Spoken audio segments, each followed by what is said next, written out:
Hello and welcome to the Nintendo Pipeline Podcast. I'm your host, One Up Muffin, also known as Jared, and with me today is. Hi, it's Clay. I'm CMM. And also, hi, it's your host, Ness underscore. That's me, the host. Ness You're the underscore. host too? We have two hosts tonight? I'm the host. Oh Well, my we're god. all I'm the hosts. host. We're all the hosts. Oh my. Today we're talking about Splatoon 3. This game came out about a year or so ago. Yeah. And I finally got around to beating the single player. So we're just gonna we're gonna go through each kind of part of it. We're gonna do single player, multiplayer, salmon run, competitive, and then share our final thoughts of the game. Gonna have a little bit of fun along the way. Maybe have some laughs, make a few jokes. How's that sound to y'all? Awful. Just a couple of jokes. I don't like that many jokes. Podcasts are Yeah. serious business. Yeah, Doing this especially as our one. livelihoods. We're not Yeah. gonna be jokesters, but we're gonna be a little lighthearted. I guess it would go without saying that if you have not finished campaign, at least be warned. Yeah, be warned. I mean, The first 20 minutes are going to be all spoilers, probably. Yeah. yeah. I mean, the campaign is like an hour long, so like if you haven't beaten it yet, just pause the video or the podcast, go play it. I literally I was on World 2 and I did the rest of it, not barring like the bonus level in like an hour and a half. I don't know. That's you being a pussy. I'll do it later. I just don't really care. I wanted to at least see the end of the game. Anyway, really so what you did? did I what? You just didn't play the game and then also beat the game? Yeah, that's what it sounds like.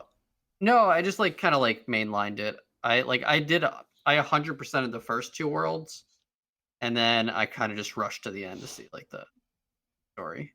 Yeah. Okay. Deep lore. If it makes you feel better, I 100%ed the first area, and then I accidentally found all of the speedrun skips, basically, and then I beat the game. It wasn't even on purpose. It wasn't What even do you on mean purpose. accidentally? I was just like, I wonder if I can jump over this and then move around this, and then I can. And I was like, okay, cool. I guess I'm not playing any level here ever. Oh, so you like jumped over like the fuzz? Yeah. Yeah. The fuzz. What the fuzz?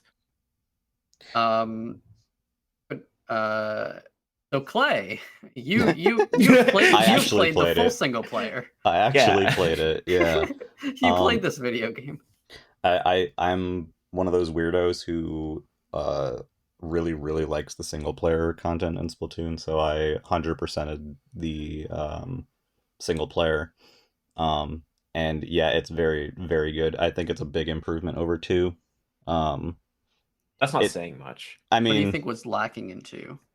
Well, with 2, I don't even mind 2s that much. I think it's fine for most of the way. It's really the final area of 2 that I thought was annoying just in terms of navigation, and some of the stages were like kind of eh.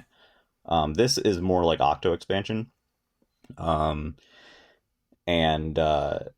so the stages, you can't use every weapon on every stage, but most stages let you choose between a few different weapons. The thing that was 1 to 3 usually. Yeah, usually it's like 1 or 3. And the stages range. There's some that are very clearly supposed to be like main stages, so they don't have you pay a fee. Most of the stages you pay like some kind of a fee to get in, similar to Octo expansion. I think the fee is useless. The fee is pretty nominal. Yeah. I feel like it just shouldn't exist with how well, it's like we're inconsequential it is. Yeah, it's really annoying for me. I guess I don't know, just because you already have to pay to get rid of the fuzz, and all the fees are small enough to not really matter. Yeah, it's like, so you fuzz will be 800 or 1500 or whatever, and your fee will be you need to pay 30. It's kind of, yeah, it's completely, it's very it's when you get negligible. 1,300 salmon bucks for beating a level, just paying 30 just feels why? Huh? Yeah. Like there's no, it's not like a risk versus reward thing. Yeah, it's just like a weird thing, and some of the stages again have no fee, so it's kind of whatever. Maybe that's just a leftover from Octo expansion. I don't really know. It either way, it's kind of whatever. Yeah, I mean, to be fair, whenever I ran out of like salmon bucks to unlock stuff, I would play like a level, or I would just go back to area 1 and do like that 2-second sniper level. No, the big bang. And then just like pause buffer. Yeah. Yeah, there's a trick where you can pause buffer to get like more eggs than you should, which is kind of funny. Yeah, so it's just like frame perfect, but like every frame before like where the like cutscene is, where it's like you beat the stage, congrats, you get like 300 salmon bucks. You can just like frame perfect pause, and every time you do it correctly, you get another 300. So if you can do it like 5 times, you get like what, like 2,000 for just like the 2-second like mission. That's something. But yeah, so the missions are everything from like 2 seconds to like longer stuff and everything in between. Each world has a some bunch are like of them. traditional Splatoon 1 and 2 levels, and some are like mini games like go and have like the crab tank, which is like a special ability where you have this little tank that can roll around. Yeah. And you'll play like the whole level as that special ability. Yeah. I love the Zipcaster ones of that. Yeah, those are cool. Yeah. Zipcaster is like a Spider-Man type like hook thing. Or if you played what was the game, Chameleon Twist? Yeah, it's basically just like Chameleon Twist.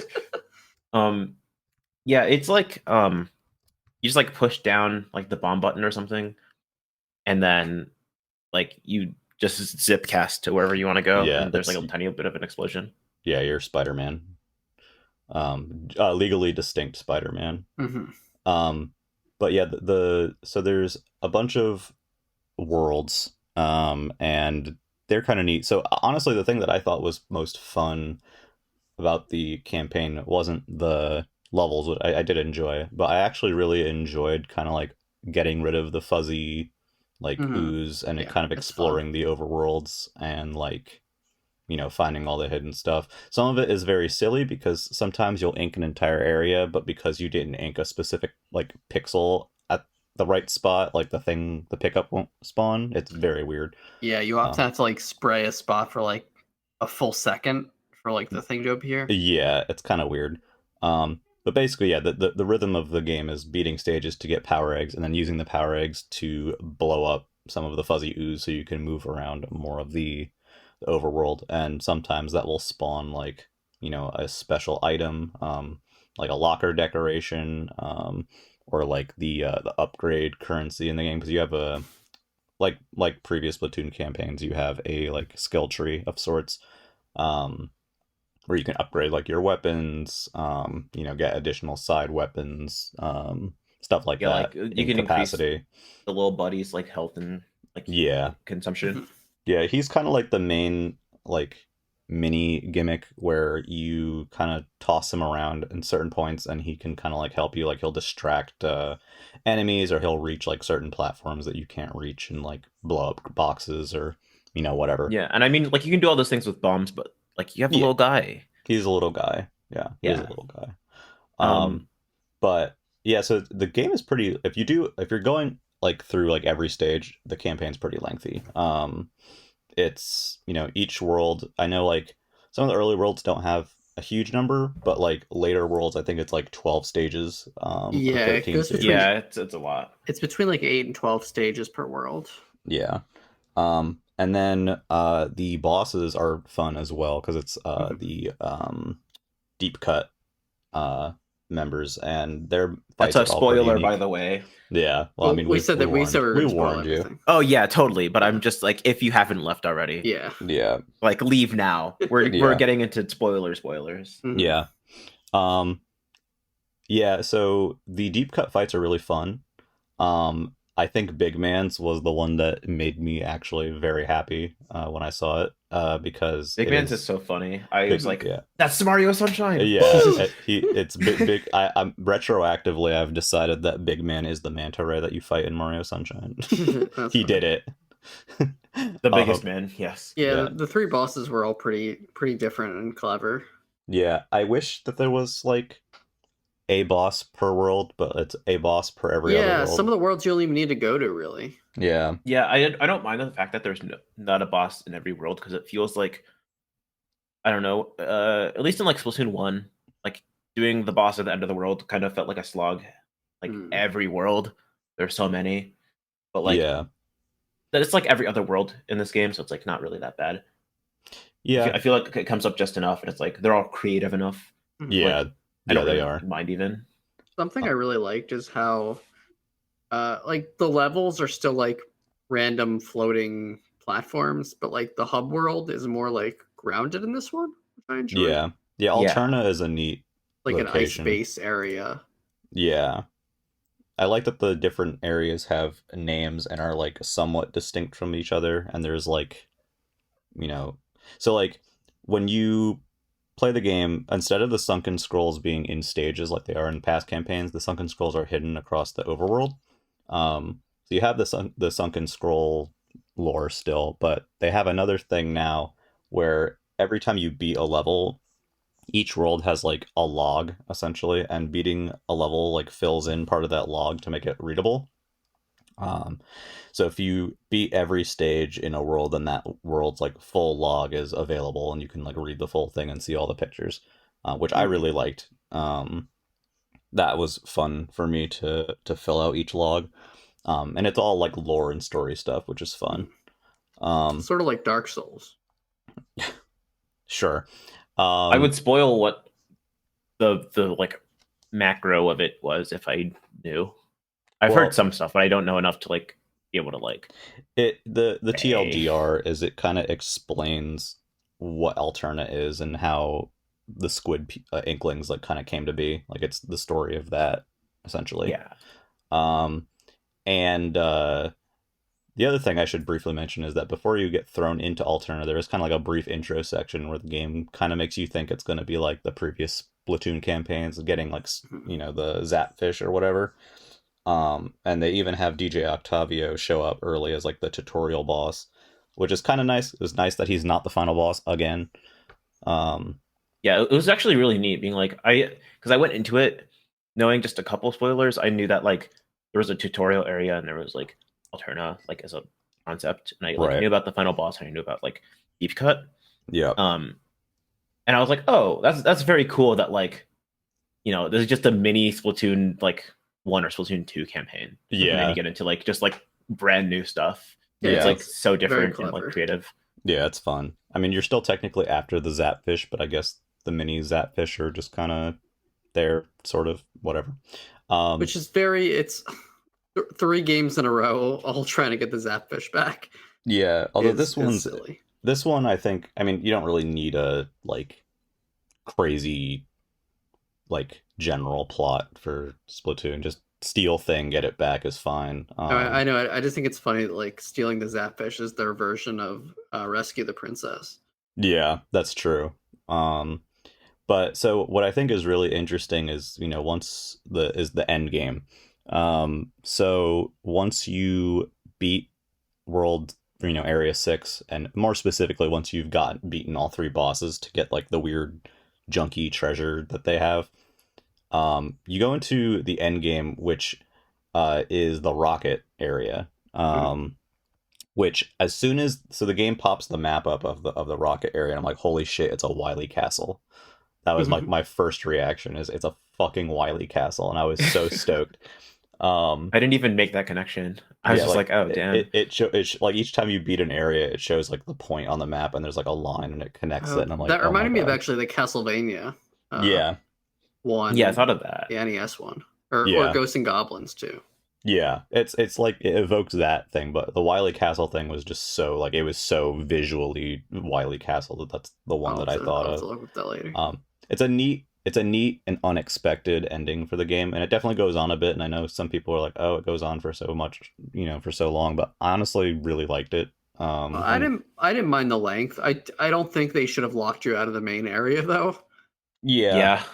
Like, I feel like it'd be a lot less bad if you can just like take a break. Yeah, because it's like you have to do like 5 stages in a row. I did think the final boss is a little too long. The final boss, a bit too many stages, like a bit too many sections for me. I understand why it's like that, and it feels very like I don't know, it feels like very epic, I guess. Yeah. But it's a long boss. It's so long. It's long, and some parts of it are not that fun. I honestly really liked the boss. I mean, it was long, but I like thought it was a really good way to kind of like test a bunch of your, you know, like a bunch of your skills all at once. I thought it was pretty creative. The one stage I would be okay with being chopped off from the rocket segment is the first one where you like lose your weapon and just have to toss small guy or small fry everywhere. It's so long. Yeah, it feels way longer than it has the right to be. Yeah, that one wasn't great. I would have cut out the spaceship part at the end. I didn't think that was very fun. Oh, like the final, it took me so long to do the spaceship part just because like I'd be like I can like not get hit here and then I'll be fine and I'll just do this cool thing and then it wouldn't happen. Yeah, because I was in a VC and I was just like not even paying attention to the game and I would just die. I'd have to do the whole thing. Yeah, the rocket part was cool, and then the spaceship part is kind of gimmicky. And what was really funny though is that all of a sudden Splatoon turned into Sonic Adventure 2 for that final boss, like very weird parallels like to that game. I definitely thought of it like for being the Amazing Mirror, where it's like right before the credits, you know, that like in the boss there where after you do like all the hard parts and it's like really long, you do like the same boss like 4 times. Yeah. And then you're in space. You just have to like mash the button. Yeah. I think it's like I feel like Robobot had something like that too. A little bit, yeah. So. Yeah. But like Small Fry literally turns into like Supersonic, and then it's called Big Fry. And whatever. Yeah, and then Macro Fry. And then Mr. Grizz is like Bio-Lizard and even has like the like little pustule things that you need to blobs that you need to blow up. Like it's very funny. I thought Mr. Grizz was gonna be the Grizzco guy, and I was disappointed when it wasn't. He is the Grizzco guy. Oh, he is? Yeah, he is the Grizzco guy. The Grizzco guy is a bear. That's why they want like salmon eggs or something. Yeah, that's why that makes sense. Man, yeah. I don't know a lot about the Splatoon lore. I guess I should have been reading more of those alternate his dialogue was so good too. It was very funny. He was funny. But yeah, so like the rocket area, there's like little segments where you walk in the rocket overworld just to kind of get to the next section and listen to a little bit of story, which were short, so I was fine with it. And then the stages were very cool. There's like that Spider-Man sequence on the inside where you have to get like the orb things. That kind of reminded me of a Sonic Adventure 2 thing as well. Yeah. It's really neat. I feel like that entire like last area was just like the equivalent of like SA2 like last story. Yeah. Where it's like you do like the entire game and then it's like, well, do it all again, but like shorter and more condensed. Yeah. Splatoon 3 last story is pretty much what that is. The ending is really cool. Even though we're dogging on it a lot, it was still very fun. Like it was my favorite part, honestly. I was thrilled. Again, the first stage is kind of like with the lack of weapons or anything. But by the time you get to the end, it's like you're like, Jesus Christ, like it's just kind of insane. I remember one of the attempts I had on the spaceship, because I failed the spaceship like a bunch of times. Me too. I felt both of those boss parts a few times. What's fun about failing the spaceship though is that they have like a special game over for failing it, which I thought was really cool. I thought it was really cool, but I wanted to skip it because it was so long. It's long, yeah. It was like a minute and a half. They let you skip it after you did the first time. Yeah, after the first time, but like it was like a minute and a half that I just had to sit through. Yeah, I was like, oh shit, please tell me I'm going to be able to try this again. I was like, did I just get the bad ending? Yeah, I just get the bad ending. But there was one time where I almost did it. It was at the part where at the end where you just have to like keep firing until the screen fades. And I got caught, like, you know how the spaceship, there's a little like hatch that opens and you go inside it. The hatch was up and I got caught on the back side of it. And I like spaghettied so hard it ran out of time that I didn't make it back into the hatch in time because I kept like sticking to the back of the hatch. Oh no! But the first time I played that boss, I didn't realize you could move the ship forward. I thought it was kind of just an auto. Yeah. I thought it was just an auto firing thing. So I kept like trying to vacuum the thing up, and I'm like, this is not working. Yeah. It's just not doing anything. And then I just like was almost out of time, so I was like, okay, I'm just giving up. Dude, it's even when you're moving the ship around, it's like the whole supersonic segment, and like he's shooting the stuff at you, and like if it hits you, you go flying backwards. Like it's so like it's the same thing. It's very funny how similar those two are.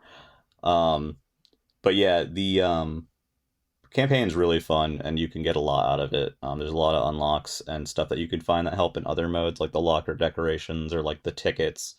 Um, there's some other stuff too, like you can find the scrolls and the upgrade juice. It's like they're like upgrade fish or whatever. There's like the music records, which I don't totally understand because it's like the music here will now be different. And I'm like, all right.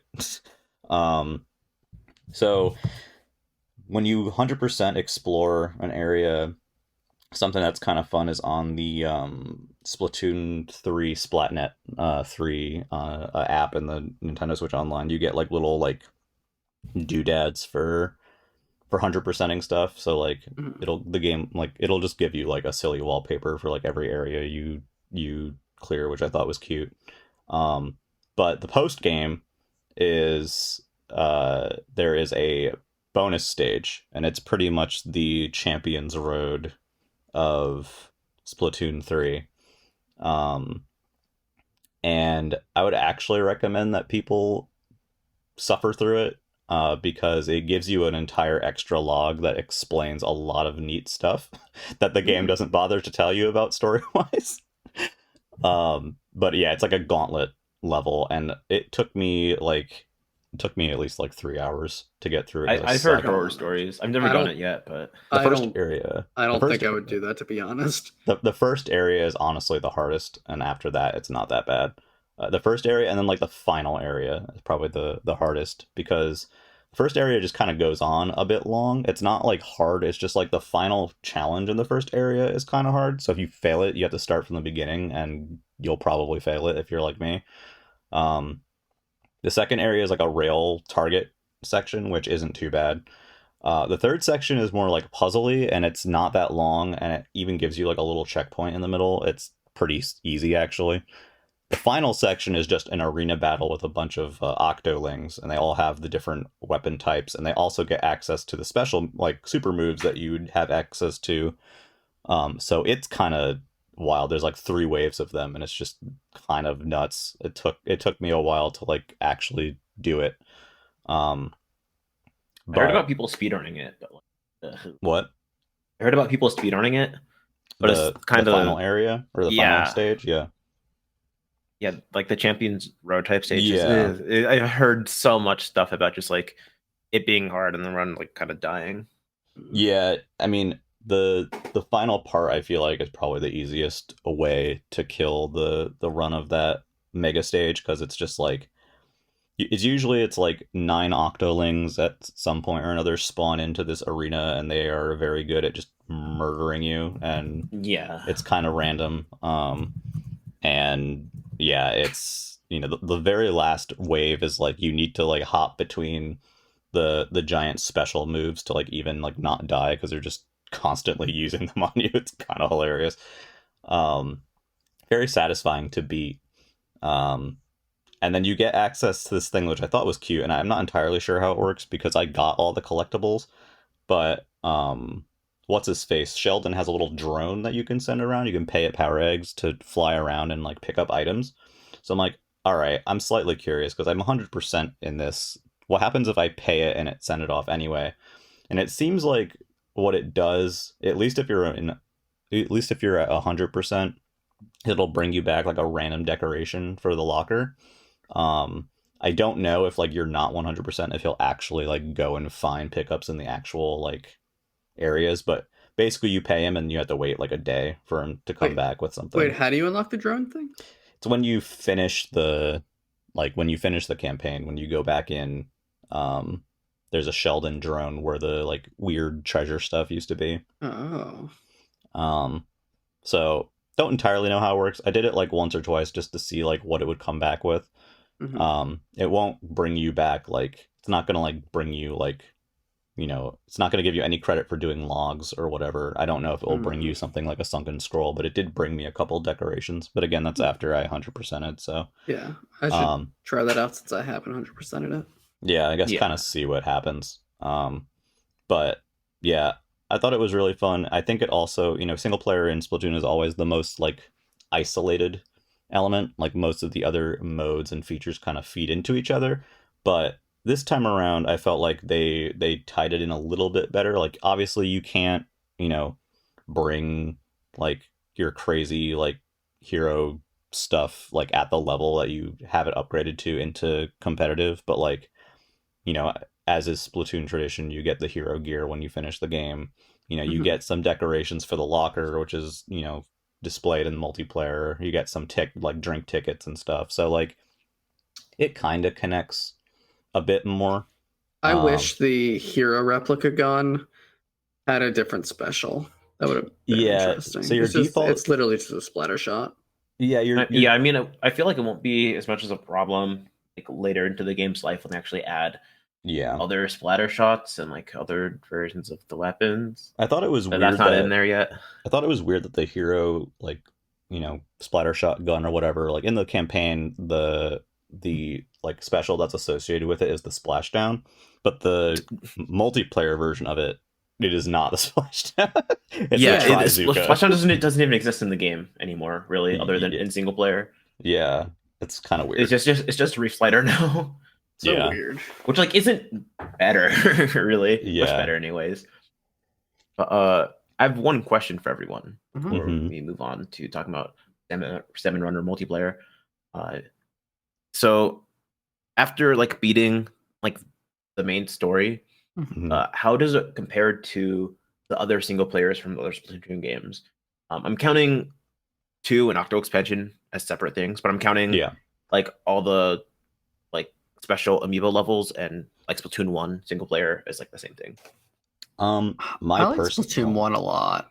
Yeah, I do like Splatoon 1's campaign a lot. There's something about it that feels correct. Like it's each level feels substantial.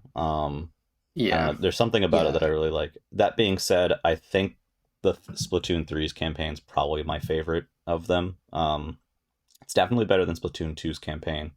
I like it a little bit more than Octo expansion because it's a little bit easier to like. The progression is a little bit easier, and the difficulty on the stages is a bit like it's not like insane. Some of the ones in Octo are like really, really frustrating, which I kind of get because it's supposed to be like, it's supposed to be more challenging. But like some of those stages were just really annoying in Octo. This one doesn't really have that going on. Outside of like one stage in like World 5, where you have the bow and it's like a target shooting one. Every other stage is like difficulty is like decent. There's not like any weird difficulty spikes or anything. And then that whole final section where it's like a Wily Castle elevated it for me, as well as the overworld exploration stuff. So I'd say it's my personally 3s as of right now. 3s is my favorite with Splatoon 1. I like how every level in 1 felt like a full level. Like some of these levels just feel so dinky. Like you start it, you load in, and then it's over in like 2 seconds. Yeah. Where it's like paint this statue. It's like that's not challenging. You're just repetitive. The idea I think is that like you need to do the levels that have no entry fee. Those are kind of like the main levels, I guess. And those are the ones that tend to be longer. And the ones that like that the game clearly like wants you to do before you go to a new area. And I see the others as kind of like side challenges like in Octo expansion. And they're fun. Like there's a lot of fun ones, and I definitely want to do more of them. There's still a ton I haven't done yet. I do wish that the like levels maybe like were a little bit more like Splatoon 1 in some instances, where they kind of feel fuller, but at the same time I feel like everything in Splatoon 3 campaign kind of like adds up in such a way that like it works out really well. And I also think it's fun because you don't need to do every stage, and you could, if you wanted to, you could go like a different route while you're going through single player. Like everybody's going to kind of do it their own way. And that's not including like, unintended like speedrun skips and stuff like that. But yeah, it's open-ended in a neat way. Yeah. So I'd like to see that concept explored more. Like I know they're planning an expansion DLC. I hope the expansion is fully different, because we've had the traditional Splatoon 1 experience twice. Yeah. And then we've had now the Octo expansion experience twice. Yeah. So it feels like it's time for something new. I'm hoping that the expansion is like fully open and is more like the overworld sections of. That would be cool. I would like that a lot. Of the campaign than the individual levels, because I think there's more they can do with that, and it's fun. I'm kind of tired of like the floating, random floating stages. Yeah. Because they're so at odds with Splatoon multiplayer, which is all like very grounded stages. Well, the whole point is that they're like supposed to be like separate, closed off, weird areas. Like there's Octo Canyon in the first one. I think that's what it's called. Maybe it's not called Octo Canyon, but it's close enough.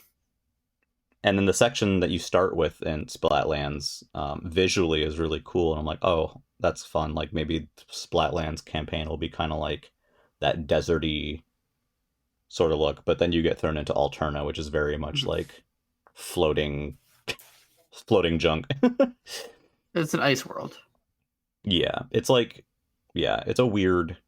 The thing that makes Alterna better for me than a lot of the other ones is that they bothered to like build up the lore of Alterna in game, so it feels like a place, and you can kind of see how stuff went down. Yeah, like it feels substantial. Yeah, as opposed to like, Octo Canyon or like places in previous games where it's kind of just this vague, like, oh yeah, the Octarians live here or whatever. Yeah, like there are people here that we don't like. I think we should take it over, maybe. Yeah, like the race war continues, like what? But it's weird because like the Splatoon hubs, like the multiplayer hubs, are so lively. Yeah, and like they feel like places, and then like it would be great to have a game that was like in the actual Splatoon world.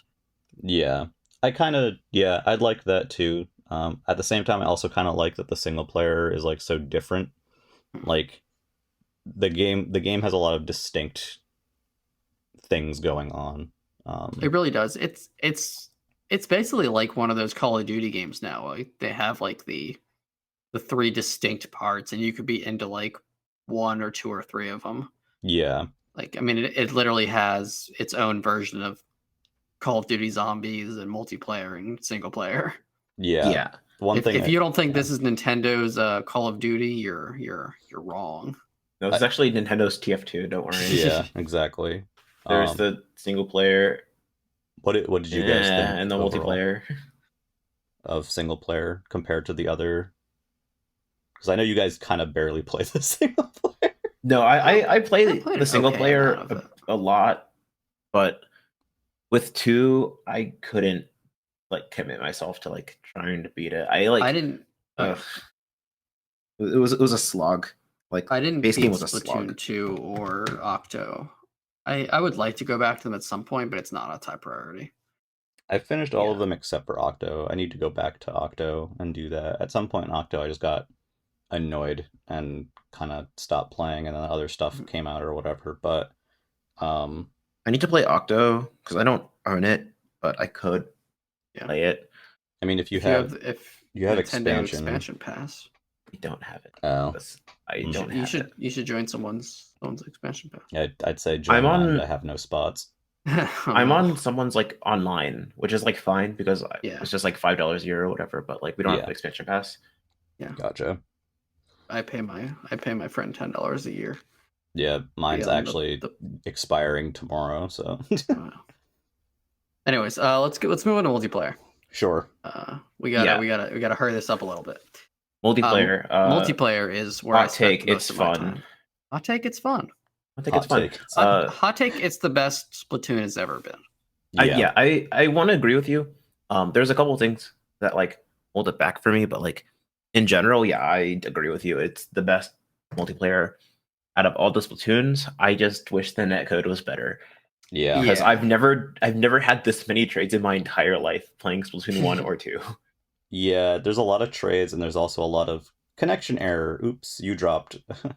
There's also a lot of people kicking their router when they start to die, and then they like teleport back. Yeah. I hope that's stuff they can try to fix a little bit. But overall, like the actual game itself, it's got the most amount of maps at launch, which is great. Yeah, it's got a nice amount of weapons, including some new some new ones which they showed in the trailers. Yeah. The balance is fun. I think the way ranked mode works is awesome because I was like kind of scared off ranked mode in the other game, so I never really dove into it. But I love it here. It's my favorite stuff. Yeah, I've only played the Anarchy ranked and open, and I've done it like occasionally because I'm not like super into Oh, you got ranked. to do the series. That's the Like fun. like That's the fun stuff. if I see like Rainmaker or Tower Control, I'll usually like, all right, I'll give it a couple matches. Oh, yeah, If those I are the see best Clam ones. Blitz or No. Splat, if I see Clam Blitz, I'm like, eh. If I see Splat Zones, I'm like, hell no, I'm not a Yeah. Splat Zones person. Wow. I hate Splat That's Splat Zones. zones is fun, but it's like Always I hated always it. tend to get like really terrible teammates, Yeah. and it's yeah. so hard to carry like zones. It's awful. It's hard. I do prefer Splat Zones to Clam Blitz, but Clam so like Blitz I like is Clam just, Blitz yeah. for open, but I would never pick Clam Blitz for series because it's just too inconsistent. I Yeah. love Clam Blitz for like playing competitively. It's so fun when you have like that like communication and like coordination Yeah. with like both teams, because like it's an actual game and it Which I like never feels very have. fun. Yeah. Yeah. But like Yeah. if you just play opens, you never have that, and then it's just like Tommy 2007, right? Yeah. Just like walking around, picking up clams and then dying, and then picking up the pity clam and then dying, and then picking up more clams and dying. Yeah. I played a match of it just to kind of try to figure out like kind of how it was played, and that's kind of all it was like we went on, it was like what, like a 3 minute match. No one scored. It went into overtime for like 3 minutes, and then someone finally scored, and that was it. And like Yeah. all that was happening was like someone would get some clams, maybe about to do something, then they get splattered and drop their clams. And then the other team would get a bunch of clams about to do something, and then they would get splattered and drop all their clams and just rinse and repeat for like 10 minutes. And I was like, Yeah, all right. I think it's my favorite mode though, especially with like the communication. I would just never play it to try and rank up. That Yeah. makes sense. Yeah. I think Rainmaker and Power Control are both like brilliant brilliant versions of Payload and Capture the Flag, and I think they're both super fun. Yeah. I like them. Yeah. I've always liked them in previous ones. I think I still like Turf War a lot, but I do find myself having more fun in those two modes. Turf like- is very fun, except it's not. It always has to be taken very casually because like basically the first 2 minutes 15 seconds don't matter. Yeah. Yeah. It's all about that scramble at the end. Yeah. I enjoy Turf War a lot. That's probably the mode that I'll play the most because a lot of the time either the ranked mode that I want to play isn't there, or I'm kind of just like I'm not in the mood for like something particularly serious. I will It's say an awful map mode combination. Don't be afraid of series. Like yeah, series intimidates me. Don't be. It's really not. It's very easy to gain points. Like you're much more likely to gain points than you are to lose any. Even when I also don't worry, ranked, you don't break down. You just go into the negatives.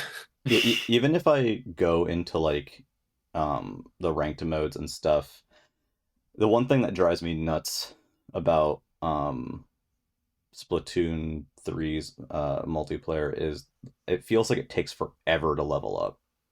Like or it takes it's really forever slow. to like I can play a bunch of matches and still kind of feel like I've gotten nowhere. And like some people, you know, play tons and tons and tons of matches, and so it doesn't really bother them. But like, I don't like the standard multiplayer as much as other modes in Splatoon, and the game kind of feels like it punishes me sometimes for not. It does, yeah. This game is better about it because like they have the catalogs now, which kind of unify a bunch of modes and like the locker stuff. The catalogs are like, I don't know, the catalog's fine, but I just don't care about that stuff. I just want more weapons. I just like the Splatoon Battle Pass. It's very cool that they added a Battle Pass into the game. Yeah, the catalog is the thing that I like leveling up in because it's not. I think it's every level is 7,500 points. If you get a single win, it like gives you a huge experience boost in that category. So like it's easier and it's fun to level up the catalog because I can also do it through Salmon Run. You know, it's like you have some options there. But your main level is always going to come from multiplayer, and so as a result, you know, for example, like previous Splatoon games, you need to get to level 4 before you can play Salmon Run, before you can play the table turf thing, before you can shop in a Table bunch of turf is like, stores. what is level 5? I think it's level 4 as well, but I Which could be is just wrong. so silly. Why? Yeah. And I actually I like table turf. I haven't played it too much yet, but like as someone who does not really like card games, I actually genuinely liked it when I played I it. think table I'm turf still is very working. fun, though I wish it actually had its own menu and just not like an overworld thing. You have to Yeah, like walk up I'm to the working dumb towards trying bitch. to like max out my like table turf Yeah. because I want to be able to fight everyone. You have to walk up to the dumb bitch in the you know, Can't color the that. hub, and it takes forever because it's not like you have ink to make yourself move faster. So you're like, Yeah, I the like looking overworld at the stuff's fun. posts on the way. It's like Yeah. I always see like the most like unhinged stuff. It's funny. It's like one picture could just be like I have to like turn my Switch sideways, and then it's like some inkling with massive boobs, and it's like okay, Yeah. and then the next one is like I'm gay, RT if you agree, and then it's like yeah. I've seen some like muscly furry art in there, which is kind of like, why is this in Splatoon? But and then there's like the posts that are just like big man is my man, big man number one. I'm like hell yeah, baby. And it's like I love Splatfest, and Tricolor is my favorite mode. And it's like please get away from me. Yeah, you scare me. Yeah, it's like the hub I still really like. It's just I wish the quick menu had everything. Like yeah, me I too. just stumbled into the recon bitch the other day, just kind of like, oh, that's a person. I'll go talk to them. They're like, this is the recon thing. I'm like, oh right, this is a thing you can do. I totally forgot it existed because it's just some random NPC standing somewhere. I hate that. To be fair, I've like never needed it because I always whenever I need to recon, I just go into. I think most people just like go in battle. Yeah, but like for table turf specifically, it's like really annoying. Yeah. And like I also wish it was easier to get like table turf card packs. Like I wish that was more consistent. You get a ton of them in single player. That's where I got so many with single player. I got a like crap ton by just like playing multiplayer. Yeah, you get a lot from you get them from catalog, leveling up the catalog as well. And also mystery boxes too, I think. Yeah, the mystery boxes are kind of whatever for me. I mean, they're whatever. But the other thing too is that again, merch is standing next to the lobby, which is fine. But when you want to talk to merch to pick up an order or like scrub your gear or like whatever, you have to slowly trot up to him in the hub because he's not on the quick menu. I love walking up the stairs to go to merch. It's my favorite. Like, you know, stuff like that. The thing that kind of unifies the game across all the modes for me that I really enjoy, and it's completely unimportant, but it's like my favorite thing, is the locker stuff where you can customize your little, you know, your little cubby of random doodads. Like buying stuff from Hotlantis, that's like the only one that I've gotten the badge for buying stuff from so far because that's the only shit I care about. That's the only one I don't have. It's like I go in and I'm like, oh, what dumb shit is in Hotlantis today?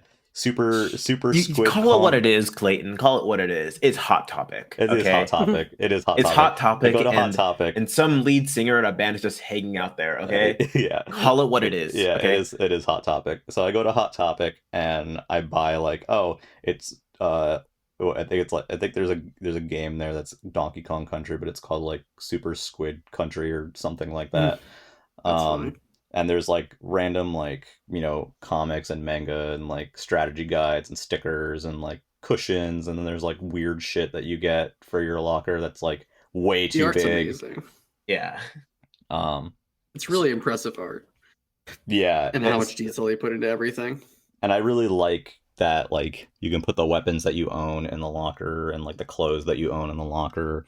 But to get a bigger locker, you need to get like to level 30, I think, in multiplayer. I think it's and like I'm 15 and 30. Okay, because I'm glad 15 at least, because like it takes way too long to get a larger locker. I thought also, I'd find like there's some items that you just can't fit in your locker no matter what you do, which is annoying. It's very precise when you are putting your locker together. Well, if it's no, like I mean there's some items like they let you rotate them. Yeah. Like you can rotate a barrel to have it like face you. Yeah. But it doesn't fit in your locker that way because it's too long. Right. Yeah. Yeah. Well, like, but it is also super precise, where it's like if you go like a pixel outside of the bounds, the game's like, no, not happening. And it is kind of funny how the locker has physics. Like if you put stuff like in the it, it'll physics Yeah, you can fall just drop over. stuff. It It's took me way too long to like stack the manga like spines correctly so that they didn't tip over. It's like a metagame in and of itself. But I really like looking at what other people come up with, and I like playing with the locker and like all the stickers and like the sunken scrolls you get like stickers of for the locker from single player. Same with the like maps of Alterna. So like all that stuff kind of feeds into the locker system very well. Yeah, even Salmon Run, you can get some stuff that you can put in your locker. Yeah, and like Salmon Run, I just really enjoyed generally because for me, when playing Salmon Run, like it's you even like you can play a few matches and still get something out of it, because of like the capsule rewards. Yeah. And it's it's 100 per, and every month they have a new featured gear, so it's very easy to get the featured gear first of all, which is fine. But like if you do the super bonus, sometimes you get this like massive cash payout, which is great. Which is useful for everything because money is used for everything in this game. Yeah, money is universal, so it's great. You can play Salmon Run for a bit and like get a decent amount of cash out of it and feel like you did progress. Whereas for me, going into multiplayer and playing a few matches, it feels like I've not gotten anywhere. Anyways, Clayton, unrelated, do you want to play some Salmon Run after we're done recording? I have to shower, but later tonight I would actually be down for Salmon Run, yes. Yes! Okay, that's all I wanted to ask. Salmon Run's a lot of fun. Salmon Run's my favorite mode for multiplayer. I tend to like PvE stuff more than traditional, like, at least online. Like I don't like if I'm playing with like friends, I'll be fine with PvP. But if I'm playing online with like rando people mixed in, I'd rather be doing co-op than killing each other. And I love enemy hordes and that kind of stuff. So Salmon Run is super fun. Horde modes, as we call it. Yeah, or horde modes in general. Salmon Run is super fun. I like the idea of the boss salmonid thing, but in practice, it's kind of annoying. You have to fill up that meter on the right as you play matches, and then the higher the meter is, the greater the chance that a king salmonid will show up. And it's fun when they do show up, but the rewards that you get for beating them versus how much everything costs is like, oh, it's terrible. So tiny. Yeah, you have to do like 4. It's so grindy. Like, and you have to do like 4, and you have to have like the max like bonus. Yeah, and you have to like also cross your fingers that you get certain scales because like they have very low drop rates.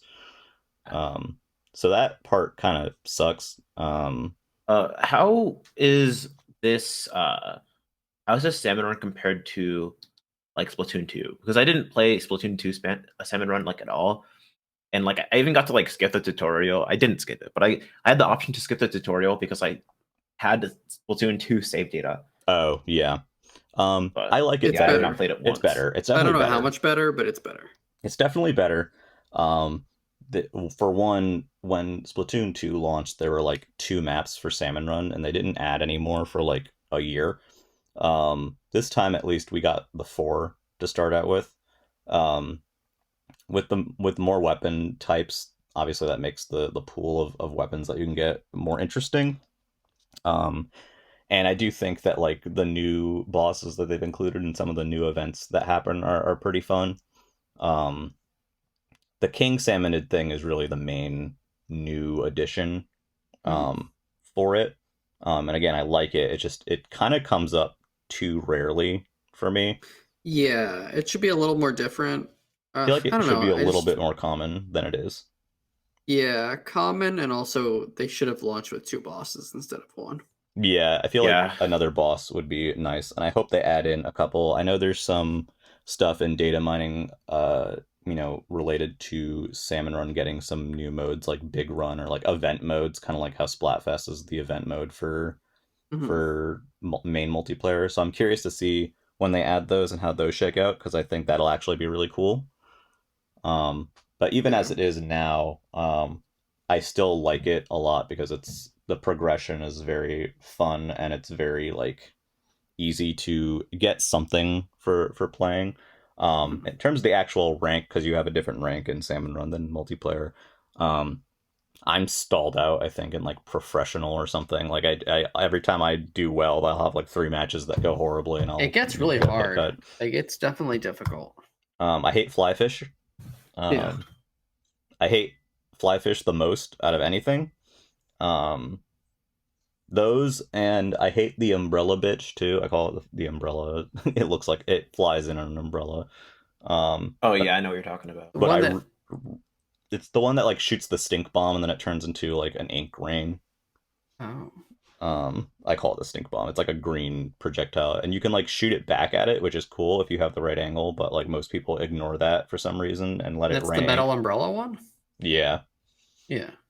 My biggest problem with Salmon Run is when I play with randos, they don't like if they have like the dudes in the cars or like the eels or whatever, they don't like lead them closer to the basket. They just like kill them at the shore and then like leave the eggs there. And all the eggs are like at the end. Yeah. To the point where like you basically almost fall into the water trying to grab the eggs that were left behind.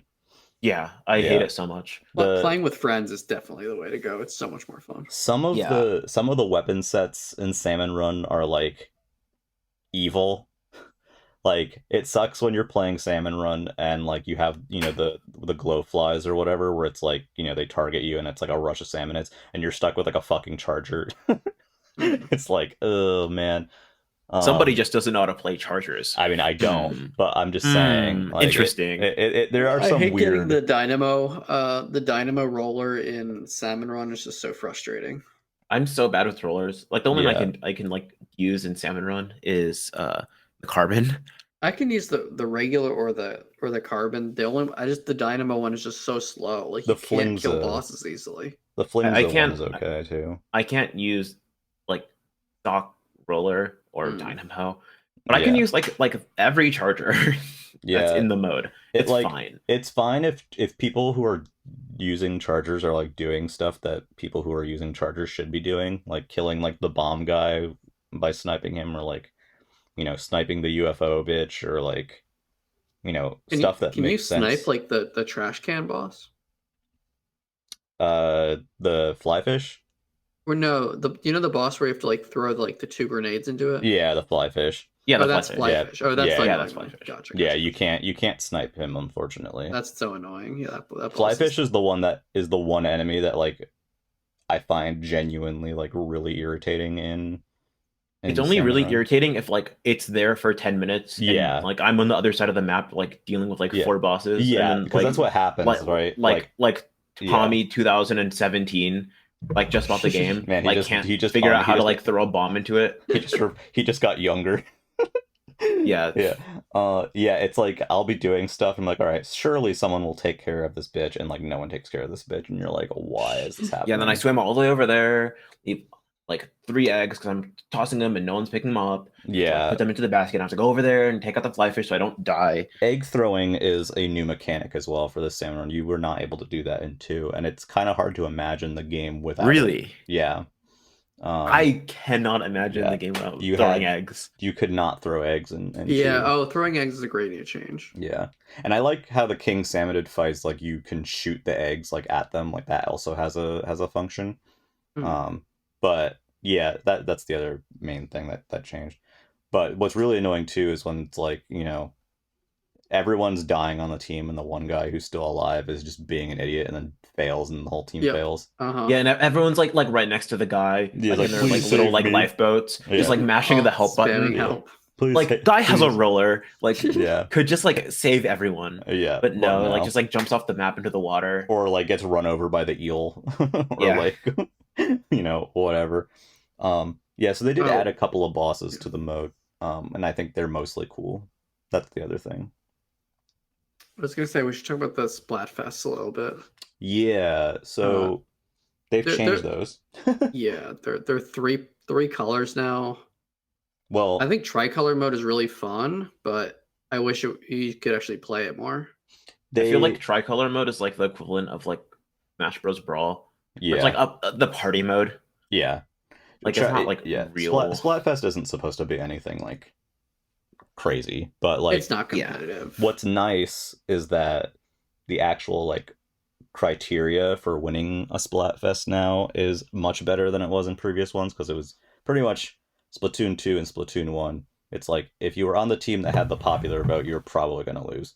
Because it would just go by like votes, and it would go by like who did best. And when there's more people on a team, especially if there's significantly more people on a team, it's more likely that people are going to fuck up and drive the percentage down. So it's not, you can't necessarily predict the results of the Splatfest before it even begins now. There are more criteria. And I really like that like pre-Splatfest thing where you get the conch shells, kind of like the Splatfest warm-up, I guess you could call it. I forget what they call it in game. But like being able to kind of like influence it a bit by like doing other stuff in the lead up to it, I think is fun. I like it. I know there's some weird stuff about the calculations. I think like, what is it, like the Anarchy or like the Splatfest Professional is not weighted as heavily as like the Splatfest Open, which is kind of weird. Yeah, like the last Splatfest, I think what was it, Team Fun got robbed, I think, a little bit, based on the calculations, and they've at least said that they're like still like working on it and like tweaking it, which is good. The try battles are fun if you actually get to have one, but they are also not particularly well balanced at the moment. Like I've never done one in my life, I'm not gonna lie. The only time I've done them, I did a few of them in the like lead up to the game, like the demo, the test fire. Demo. And like if you are on like I don't know, it doesn't feel weighted correctly. It's weird. I just wish they had just multi-team, just like regular, like just like 3v3v3 multi-team would be a lot of fun, I think. Yeah, it's like but God forbid changing the netcode to add one more person in the game. That's why I think they will do it. Yeah, it's gonna be 8 no matter what. I think they're fun. I think you get decent rewards from playing Splatfest, like you typically do. You get, you know, the super sea snails like you did in previous games. The conch shells are nice because when the Splatfest is going on, every time you level up the catalog, you get a conch shell, and the conch shell you can use for a free play at the little like gotcha machine inside the lobby. I love the gotcha machine. And honestly, I think too, it's worth mentioning, the lobby is such a big improvement over. Yeah, the lobby's wonderful now. It's great that you can fuck around in the lobby while you're waiting for a match to start. You can jump in and out relatively easily. There's other stuff like the locker there and like the replay machine, because I believe this is the first time they have actual like savable replays that you can watch later, which is very nice. Other than just like VODs. Yeah, other than just like not even in the game. Yeah. They have a built-in replay, you know, function. They have the locker area, which is great. They have the gotcha machine, which is fun because you have the tags and the titles, and like you can get decorations or ability chunks or whatever from it. I think it's a little too hard to get splat tag backgrounds and titles right now. Like they just don't show up that often. So like everyone has like 3 different names basically that they'll use and like 3 backgrounds. But I do think this game does a very good job at kind of all of its systems sort of intersecting. Like whatever mode you're playing, you'll get stuff that ties into the rest of the game. You're playing single player, you can get, you know, drink tickets for multiplayer. If you can get card packs for table turf. If you're playing table turf, you can get like, you know, I think there's an emote that you can get for your character in multiplayer. If you're playing Salmon Run, you can get, you know, decorations for your locker or get money that you can use in the stores for multiplayer. Like it's all very well tied together, and it does it much better than Splatoon 2 or 1 did it. So it feels like the game is rewarding you for playing it much better than previous games. That's like the big thing for me for Splatoon 3. Which is nice because like in Splatoon 2, it's like, oh, okay, you know, you play multiplayer and, you know, you'll get money or whatever, and then you can buy gear for multiplayer. you play Salmon Run and you can get money, and that's kind of about it. And then like Splatoon's campaign is all isolated. Like you got some drink tickets in Splatoon 2, but that was kind of about it. In this game, everything ties together just so much better.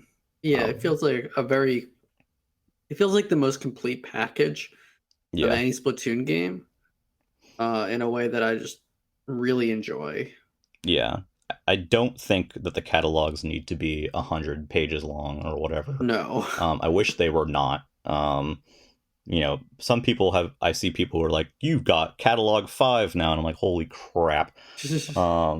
I don't play enough. I'm never the kind of person that just plays one video game. Yeah. So battle passes don't really work for me because like I just don't care. I don't really like grinding for it, but at least with the Splatoon catalog, with that first win bonus, like you can basically almost level up like every day pretty quickly. Yeah, you get one a day pretty easily, which is fine. It goes up. I get fun extra stuff. I have no need to finish the catalog. Well, you can get the dab if you finish the catalog. Yeah, that's why I want to level up the stupid catalog. Is for the dab. You get the dab, and I feel like next update to the catalog, like next season, they're gonna add the gritty. It's gonna be more important than anything else I've ever seen. Yeah, maybe they'll get the default Fortnite dance in there or whatever, you know. But no, it is fun because like the catalog will give you all kinds of stuff. You know, it'll give you gear, it'll give you like even banners tickets. too. It'll give you banners, it'll give you stickers for the locker or decorations, table turf cards, even card packs. You know, so that aspect of it, and the catalog again, you can level up the catalog in either multiplayer or in Salmon Run, which is nice. So that's kind of more like the unifying, I guess, progression for the game. But yeah, it's fun and it's interesting, and it kind of keeps you coming back because you usually, when you play, you are getting something when you're playing, something of some kind. Even if it's like just ranking up, you'll get like a decoration, or you'll get, you know, a piece of gear, or you know, you'll get enough money to buy something. Yeah, the badges too. The badges. It's a lot of grind, but it's not like painful grinds. Yeah, it's one of the easier games to grind in. I feel like it's like honestly easier than Apex even. Yeah, you get stuff all the time, which is wonderful. There's another thing I wanted to mention. What was I gonna say? Golly, golly, what was it? I lost it. I guess the thing for me is that I like every mode in Splatoon better than the main multiplayer mode. So sometimes, like, my progression is limited by that, which I mean makes sense, but like it kind of sucks if you're looking to do stuff like, oh, I want a bigger locker or whatever, and like to do that you literally have to do the grind, the main multiplayer. It's kind of annoying that the other modes can't just all contribute to that level, because like I mean it's not your ranked level, it's not a rank. Yeah, that's kind of how I feel about it too. It's like the other, like, you level up and like you get access to more stuff, which is fine. But I feel like the other, since it's not like a serious, like, the level isn't like a serious like level up thing. It's not like your rank. I don't understand why I couldn't just play like Salmon Run and it'll be like, oh yeah, you leveled up because you played Salmon Run or whatever. Like it's not like a competitive thing.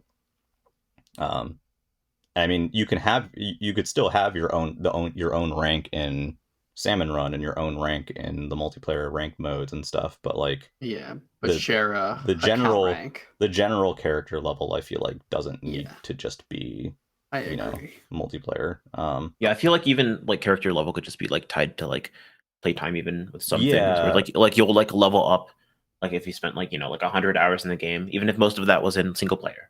Yeah, you should still be able to... Yeah, I understand why they don't do it for single player, because it's kind of like that's kind of segmented off. But at the same time, I don't really feel like there's like much of a reason to not. But like, why not? Like every time you finish a single player level, give me a little bit of experience. Like it's not like not a crime. Yeah, or even like especially so you can like get to like some of the like the higher level weapons in like Sheldon's shop faster. Yeah, just because like that was like one of my big complaints with like 2. Like leveling up was like a slog. Yeah, and I just wanted like like my 2 main weapons from like Splatoon 1, and then just like be fine with that. Speaking of that, I think they did I think the weapon shop is really, really smart now. Oh yeah. You don't have to get to level 30 to get the weapons you want. You just save your weapons for a few levels and you can get literally any weapon you want, which I think is so cool. Yeah. So it evens the field more. Yeah, and if you have like a Splatoon 2 save data that you import also, you get just like a few of the golden tickets. Like anything that you want. Yeah, like which for is free, basically. So nice. Yeah, it makes it so much better. And that's like one of the reasons why like I kept playing. Yeah. I probably would have kept playing before, but like I played a lot in like the first few days. Yeah, so you can get your favorite weapons like pretty much right away. And if you had 2 or if you didn't have 2 even. And then I really like that every time you get like weapons all of their own levels, and every time you get a weapon to level 1, you get another weapon ticket, which kind of encourages you to play. Which it encourages you to use every single weapon you have. Yeah, what Jared is referring to is the freshness levels of each weapon, which I think we didn't mention yet, but I also think is a really cool addition to the game. Where you I think it just goes by turf inked for each weapon, and there's 5 levels. No, I think it's also points because you can get. Yeah, I thought it was points.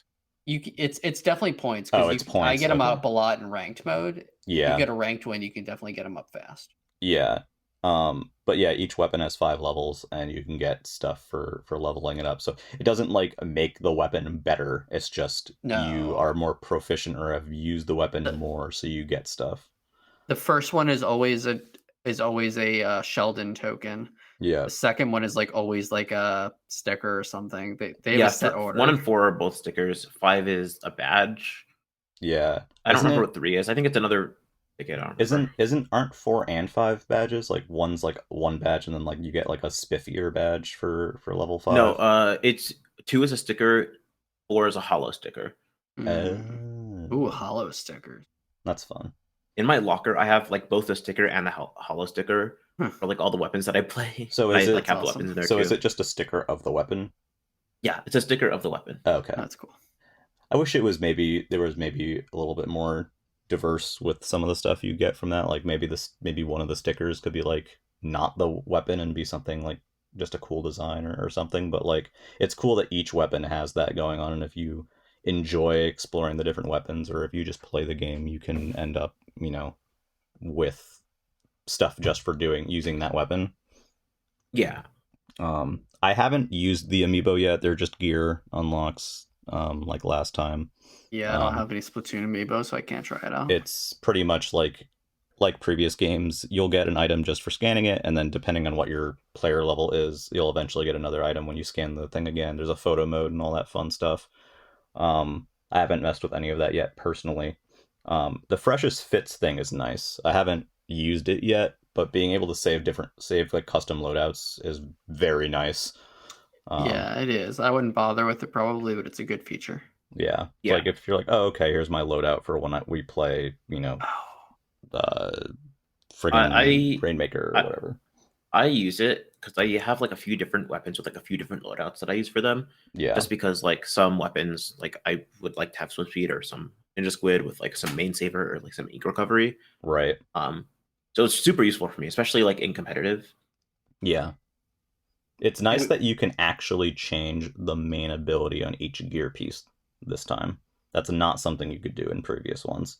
Whatever. Yeah, it's nice because you can like have fits that look good and also have it be what you want. And that's kind of like how it is for me with like customization and stuff like Mario Kart or whatever. It's like I don't care about the dumb min-maxing stat stuff. I just want to be able to use the thing that I like using and have it do the thing that I want it to do. And so now you can do that more easily. It seems easier to get like ability chunks in general in this game. Sometimes when you roll the gacha machine, you'll just get the jackpot of like ability chunks. The first time I did it, I got the jackpot of ability chunks. I got like 10 of everything, and I still have like a lot of them. The little gacha machine, it's like 5,000 coins for your first play, and then it's like 20,000 after that, which is it's 30,000, I think. Oh, is it 30,000? Yeah, Yeah, it's a lot. it's kind of first safe. play of the day. So like every day, like I recommend just do the one per day, and then yeah, because if you do like a turf war or two, you can just make it back. Yeah, I usually do the first play of the day, and I like getting the conch shells again when Splatfest happens, so you can do the free rolls. It's fun. Though I do wish it was that they've made gotcha games before. They could have made the animation a little better for that. The one thing I'm sad about is there's no rhythm minigame this time. I want the rhythm minigame back. And what's played annoying the is like crap out of it. There's like arcade machines in the lobby that just don't have a minigame attached to them. Yeah, I'm hoping that soon. maybe I hope happens later. So yeah, I know there's a data mine thing where there's like a jukebox that's in the lobby. It doesn't like load in the lobby right now. It's like it exists outside of level bounds, but I'm presuming that once the jukebox is added, it's like a sound test that you can just put whatever music you want in the lobby, which is cool. But I hope I can put the Ink Theory songs. I want the minigame. I want the minigame so bad. Squid jump. I played the rhythm Squid Beats 2 in Splatoon 2 more than I played Splatoon 2, the main game itself. Really? Yeah. That's how much I like the rhythm minigames. So like that's wild. And this time around they have table turf instead, which table turf is really cool. I would honestly recommend that people check it out because it's not like it's the one mode that doesn't fit, but like it is actually pretty easy to understand and get into, and it's fun. It's not the slog that I was worried it would be. But if they had table turf, it has a ton of strategy for what it is. Yeah, it really does. All the custom card art is like really cool too. Like I don't know if you can. I haven't seen it in there, but I wish you could like display the cards in your locker because like the art on them is like super sick. I don't think you can. I don't think you can. But like, and to kind of configure your deck is a little clumsy too, because like when you go up to the little bitch in the hub and want to play, you can choose from your decks, but you can't choose to edit a deck from there. You have to go into like the quick menu to edit your decks. So it's a little cumbersome in that sense. Yeah. But it's cool. Yeah. The card mode is like and that has its own level too. The strategy that I've found is like I just try to block them off as early as possible. Yeah. I can think my side. I just tried to so I haven't played too much of it, so I've only played the main like map. I think it's called Main Street. It's just like the giant rectangle. At least on that map, I just tried to get as far across to their side as possible, as quickly as possible in the beginning. Yeah, and that tends to work. Yeah, but I know there's other like maps and stuff, and something that is cool about the cards is that when you get cards, if you get duplicates, you get like little blocks or whatever, and there's a card shop that you can buy cards using the little currency you get for dupes. So even when you get a dupe, it's not entirely a loss. Shop? Yeah. So like again, it's kind of cumbersome, but it's all in the quick menu. You have to go to like the quick menu and then go to like your like I think it's like where you customize like your splat tag.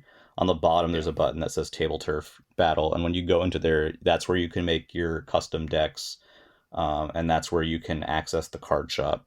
So to be clear, you can't buy cards with just regular coin. No, you don't buy cards with money, but there is a card shop where every time you get a dupe, it'll show you like how it shows like that little square. It's like square X1 or whatever. Yeah. That's the currency that you use to buy cards with in the card shop. So again, I feel like Table Turf would be better if it was its own segmented area, even if it's like inside of the lobby or something, because the lobby, I think the locker area has like Table Turf tables, but they don't do anything. Also multiplayer would be they're adding multiplayer. They are adding multiplayer to that.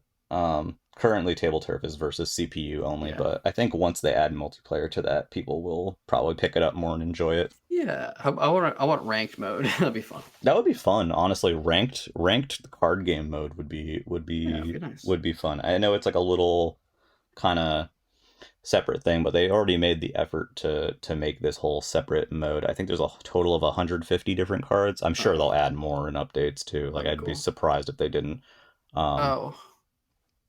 But I do wish it had its own little base of operations. Yeah, maybe they'll have that later, like Maybe. a card expansion. Card but I have shop or whatever. one big thing.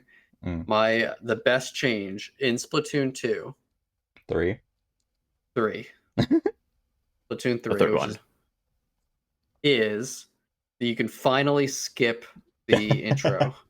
Most of the time, unless there's like a really special thing. If there's a Splat unless there's like an update or like a Splat Fest. But it's wonderful. Yeah. It makes me want to play the game more. Yeah, because like now if I have to restart the game because I accidentally requeued, you can just close the game and open it and then skip it and then be fine. Yeah, it's not gonna like be like an extra like 30 seconds. Like, sometimes I would literally be like, oh, I don't want to play Splatoon 1 or 2 because I don't really feel like sitting through a 30-second thing to play a 3-minute match. Yeah, it is unfortunate though that still whenever the maps and stages update, you get booted from whatever team that you're in. Yeah, that's excessively annoying. My joke is that each Splatoon is allowed to add like 2 quality of life upgrades, and that was just one too many, so they have to wait for Splatoon 4 on that one. To be fair, I do feel like Splatoon 3 adds a lot of quality of life stuff. Yeah. Oh yeah. A lot. It doesn't mean much if you didn't like Splatoon 2, you're probably not going to like Splatoon 3, but if you have played the game, you'll definitely appreciate a lot of the new additions and quality of life changes that they've made. So I think that's really cool. And I do want to mention too that the Splatnet 3 on the Switch Online app is legitimately super cool. I liked Splatnet 2 already, but they added some new stuff to Splatnet 3 that makes it more useful. You can have like the widget for like the upcoming schedule for like Salmon Run and battles. That's really cool. I have the widget on my phone. Yeah, they have the shop. You can look at your single player progress and get like silly wallpaper rewards for that. They have that like kind of a mini game there where it's Crusty Sean from Splatoon 2 is like going on like a voyage, and like the amount of like area that you ink gets translated into points that you can pay to give him. And like when you give him enough, like there's like different areas, when you give him enough to clear an area, you'll get like a wallpaper or something, and when you get through all of them, you get a special piece of gear. So like there's stuff like that too that's fun. Like you can access the in-game album from there. There's like a replay thing, like you can see your stats and all that. It's just one of those companion services that I think works very well. It is. It's very. It's like it's one of the best 2. uses of the the Nintendo app, besides like the Animal Crossing one was very nice as well. Splatnet 2 is very good as well, but yeah, they stepped it up for 3, and then Nook Link is great, and I do wish more games used that for extra features. Like Mario Maker 2 should have used that for bookmark. 100%. Mario Maker 2 was a blunder on a lot of levels. Yeah, that's another topic, but that's another topic. I get it because it's a level creator. It's like a blunder on a lot of levels. Like, did you play Mario Maker 1, Ness? I don't own any of them. Okay, well, quick. Mario Maker 1, there was a browser-based thing that you'd use called Mario Maker Bookmark, and it let you just search through courses, and then when you click the button, it would bookmark them in the game so you could play them. And it was just so convenient. Like, you could just search through all kinds of different levels and different makers and all that stuff.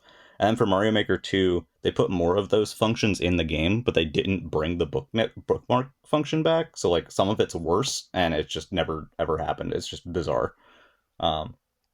It was just one of those things. Oh no, I'm getting schooled. Not for this episode. Yeah, not for this episode. But there was one other topic we wanted to discuss before going to our final thoughts.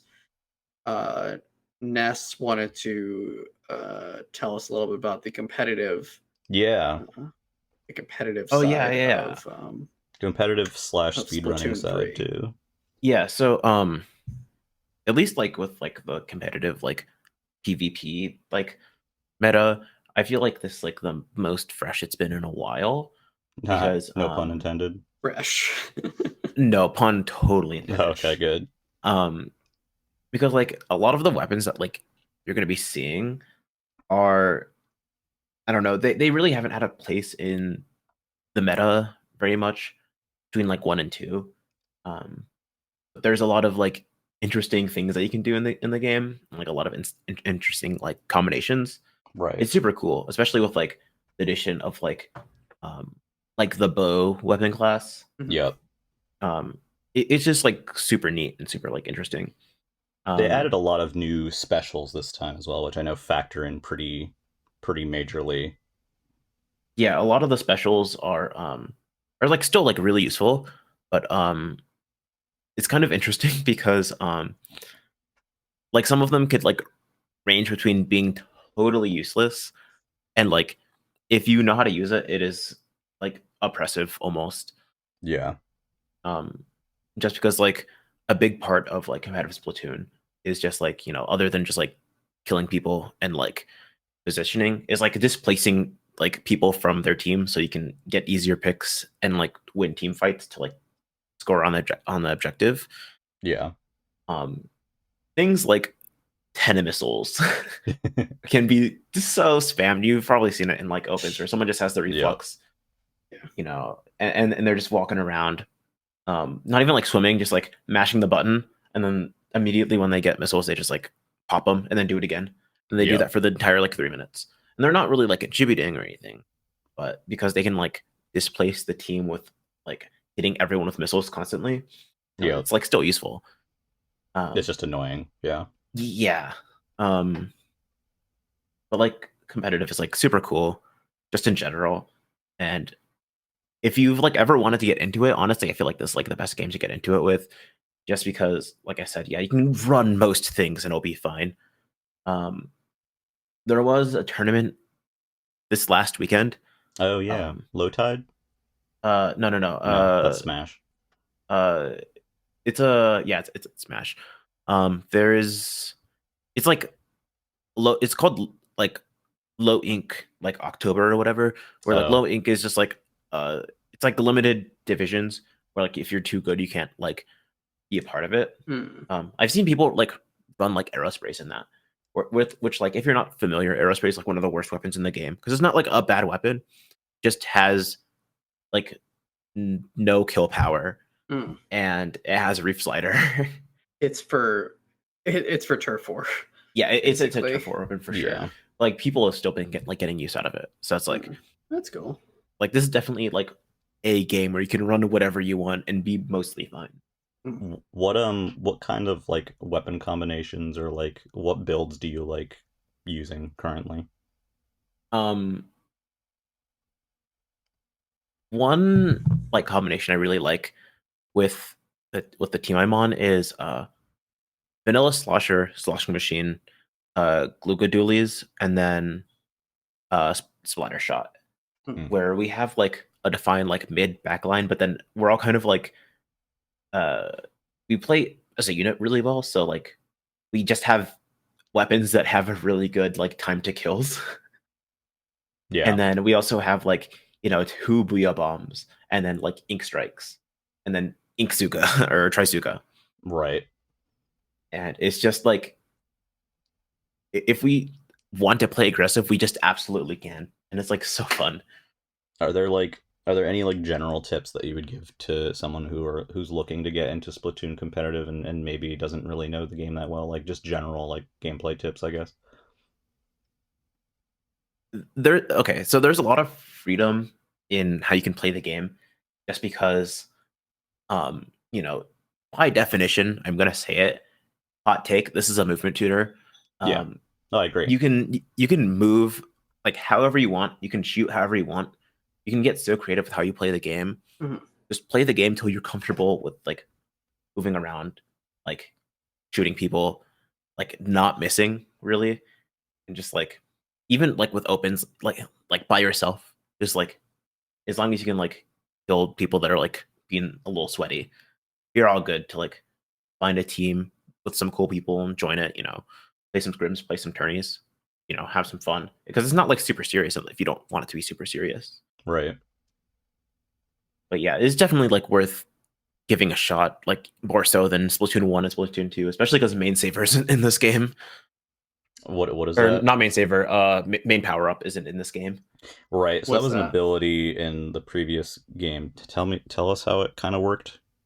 It's just if you had main power up, it would just make your main weapon do more damage. Oh wow! Oh, So yeah. like everybody would need that, right?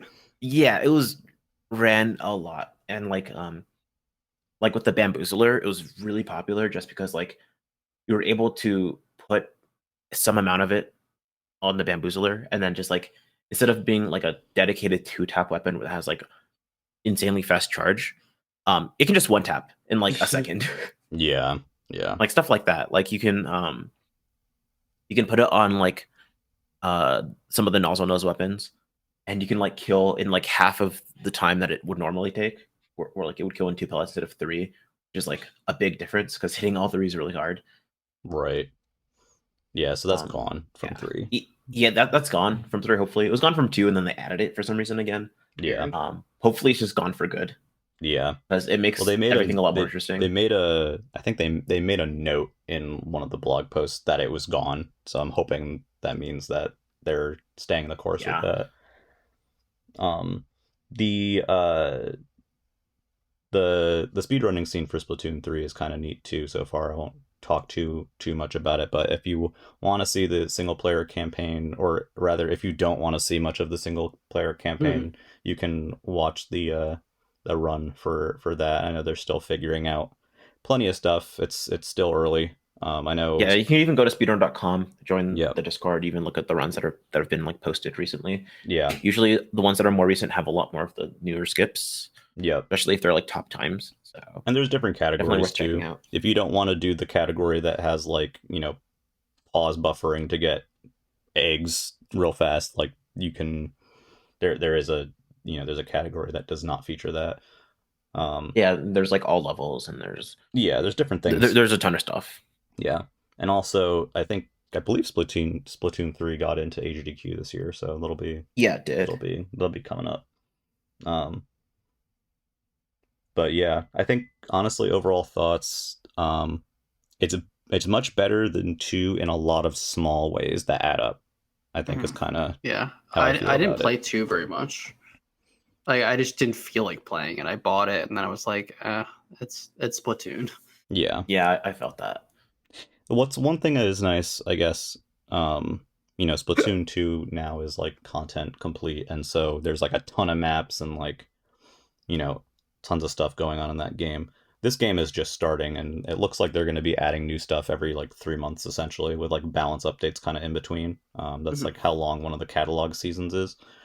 Yeah, hopefully it's going to be coming soon, just because it's already like been a bit of time, and I heard someone say that they were planning on doing something by the end of like September, or like, wait, what comes after September? October. The month we're in. I could not remember. Yeah, like this month or last month. And it's getting close to the end of this month, so hopefully. Yeah, I hope we see something soon. Like I'm not like bored of the current stuff, but I would like to see new maps. The end of the season is November 30th, so it's looking like it would be December that we get something, or like around the end of November that we get something. So it's still going to be a bit. I think they're doing it in 3-month intervals. But I am hopeful that because of that, we'll get more stuff all at once than we have in the past. Like in the past, you've had updates where it's like, oh, you get a new map and there's a couple new weapons. I'm hoping this time it's like, oh, new catalog, like, 3 new maps, a bunch of new weapons, a bunch of new decorations. I hope we get a new salmon run map at each one too. Yeah, because that was a thing with Splatoon 2 is that they did not add salmon run maps until the very, very end of that game, and they were still it felt like random. Yeah. So, I do think the starting map lineup is better in Splatoon 3, obviously, than it was in previous games. I'm looking forward to more of those unique maps, like the one they teased that's like that like desert temple kind of looking one. And I think the apartment complex is coming back from the first game. Yes, I've been saying since Splatoon 2 that should come back, and it's like my favorite map from Splatoon 1. What is it called? Like something Heights? Yeah, something Heights. Okay. Not Moray Towers though? No, not Moray Towers. I love Moray Towers. Honestly, I know a lot of people will probably disagree with me, but I would love to see Salt Spray Rig come back just because it's so jank. No, you're right. I disagree with you. I know you do. But the apartment complex one was probably one of my favorite maps in the first game, and I'm guessing that and the temple one will be the first that show up. I like the maps in the first game better than I like the ones in 2 overall. Same, Yeah, honestly. Same. That's why I like, in general, Splatoon 1 a lot more than Splatoon 2, even though I do 2 too. is like probably a better game. Yeah, 2 is I like just think it's better and has a lot more going on, but like there's something about 1 that I just enjoy more. Yeah, I enjoyed the multiplayer in 1 and the single player in 1 better. Yeah. But it's nice that so far they seem to be grabbing from Splatoon 1 maps that haven't returned yet, as opposed to like, we're gonna bring this map back from Splatoon 2 again, or whatever. Like, I'm glad that they're focusing on maps that have not already been. I mean, didn't we covered. just get 5 Splatoon maps that launch with it? Or well, we got, what was it, like, I know 5 maps were new, 7 were repeat, but I mean, in terms of like, were they not all from 2? No, I think there's a couple that were from 1, I want to say, but I can't remember right now. I haven't. Yeah. Like Hammerhead Bridge, I know is one of them, which I know some people despise that map, but I think everyone despises it. But if it came back, everyone would pop off. Yeah. They're like, oh yes, this is the worst map of all time. I love it so much. I'm gonna put all of my run speed on right now. Like Salt Spray Rig. No. People just didn't like that one. Yeah, no, I liked that dumb one. It was just so weird and different from every other map. Probably in a bad way, but it's fine. But yeah, any other final thoughts? My final thoughts are, I like the game, and it's like already in my top 10 games of all time. Nice. Wow. So like, yeah, it's definitely good. Buy it, please. Yeah, I think it's the best Splatoon, and I want to play more of it. Yeah, I got kind of busy with other stuff recently, but I want to get back into it because I have a lot of friends that play it too. So it's easy to find like groups for salmon run and multiplayer. The grind for player level is a bit lame, but otherwise I really enjoy the game. Even the smaller touches like the squid surge and like the squid back jump or whatever in battle, like they're small things, but they all add up to a lot. It definitely feels like they kind of went through and, even though a lot of the tweaks are small, they like definitely like went through every aspect of the game and kind of added things here and there and tweaked and fixed things to make it more enjoyable. Honestly, just the lobby itself makes the game much more enjoyable than the previous than Splatoon 2. Just the ability to just mess around with weapons while you're waiting for a battle is like something that should have been there forever ago, and I'm glad it's there now. So yeah, especially when I change weapons to one I haven't played in a while, and yeah, I need a quick like de-rust sesh before the game. It is kind of funny that like they still have the Sheldon test map, and it's like, which is fine, but it's like a different map than the lobby map, which is also different than the salmon run map. That's the local multiplayer lobby map, I think. Oh, is that what it is? Okay. Yeah. I mean, it again, there's a lot of quality of life stuff and a lot of good features. So I feel like if you like Splatoon, you're gonna want the third one. It's just the most balanced and best of them. I don't think it'll change anyone's mind if they hate the game, though. No, if you don't like Splatoon, it's still Splatoon. It's very much still Splatoon. Yeah, but I do think that it does a lot more than I think a lot of previews and looks at it beforehand. Yeah, it feels a lot more like a sequel than 2 did. I don't know if I would say. I don't know if 2 felt like a sequel to me as well, but I do think that 3 feels more substantial than maybe it appeared. And I appreciate that they didn't spoil the single player in previews. So there's that. Yeah. So we'll have to see what happens with the expansion and future updates, but so far so good. Yeah. All right. Well, that's been the Nintendo Pipeline Podcast. Check out all our links. I think our current Discord link just changed. I think it's discord.gg/NIN pipe, like nin pipe. Nin pipe. Yeah. Crack pipe. And then we're on YouTube and Spotify, etc. Yeah, all those good places. Anyone else have any closing things they would like to share? Yeah. Thanks, Ness, for being here. Subscribe to the Nintendo Pipeline channel and join the Discord and favorite us on Spotify. We can beat Joe Rogan, I swear. Joe Rogan. We love reviews.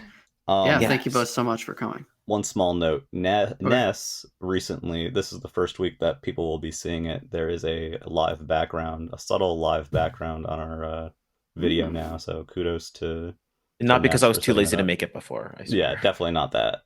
But kudos to we're slightly improving our presentation over time.